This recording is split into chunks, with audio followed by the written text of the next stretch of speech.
certain extent. So where I'm standing is the schist that's here, the mica schist. And you can see that it's got kind of like brown little blue areas in it. And these are cordierite that's in it. You can see the mica and quartz. The USGS has done some work in this area. But I'm going to ask Eric to stand on that rock over there.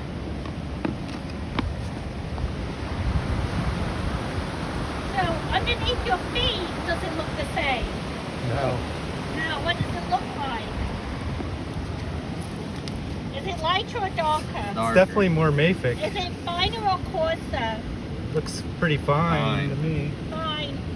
So what this is metamorphosed basalt, a metabasalt that's coming through, and it's been taken up so that instead of the typical minerals in a basalt, there's a lot of amphiboles in there. We call it an amphibolite.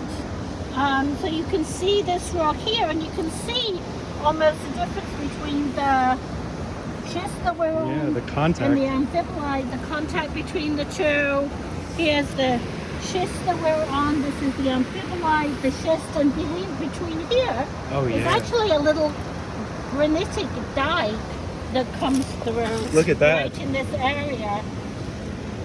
So we see this cross-cutting. So what we can envision that this was a ocean floor, and we have sandy, clay, sediments being deposited, and then through those we'd have some of these basaltic dikes. And if I ask Eric to walk in that direction, so you're on the basalt, the metabasalt, you're on the metabasalt, keep going, and stop where you see a change. Yeah, right there he's on more felsic rock again, which is meta-sediment. So this is meta-igneous rock, that's meta-sediment. So we're getting this in layers, so we can envision almost dikes cutting through, or lava flows on the ocean, and then more sediment, and then more lava flows as we go in this direction. So as we move, you can also see cutting through it are fractures, and you can see that there's in here has been filled in by like a little dike of some kind of fluid. Sometimes they're all parallel to this direction. Some of them are cross-cutting in this direction as well.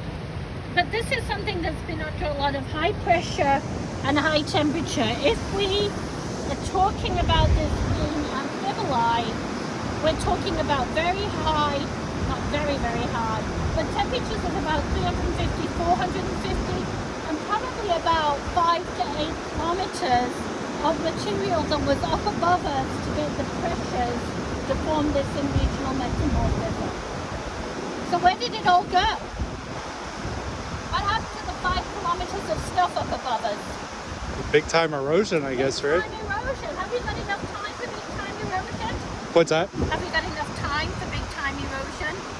When did this all get metamorphosed? Would it be during some sort of continental collision? Tectonic, Akkadian, Alleghenian. We're over by about 250 million years ago, and then we just have time to erode it all and move it down towards the ocean. So let's go up this way.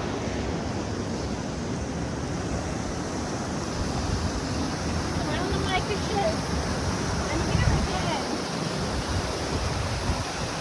Oh wow. You can see really nicely doing all along here. You can see this side of the igneous rock coming in.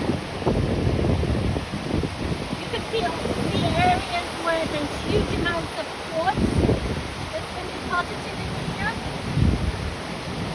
So what we want to think about is that this area was quartz-rich sediments and probably basaltic flows and dikes. And then we're putting it under incredibly high temperature and pressure. And at that stage, the minerals that are lower down in Bowen's reaction series start to go into solution or melt as a magma. You can see the quartz veining coming through, because quartz in the presence of water will, at around 650 degrees, start to melt or go into solution. And then the more granitic material will come out as well. So if we walk down this way, you see where my feet are, then this is more Mafic again, right here. And you can follow this guide from underneath your feet, and it comes down here, and then it cross-cuts everything. Oh wow. Right in this area. Then you can see it go off that way again, and it disappears under a pile of debris. But even in this one right here, you can see the cross-cuts in this little guide right here. Right here. It comes up here and cross-cuts everything going along there. And we can start to build up a historical geology of this area from what is older and what is younger.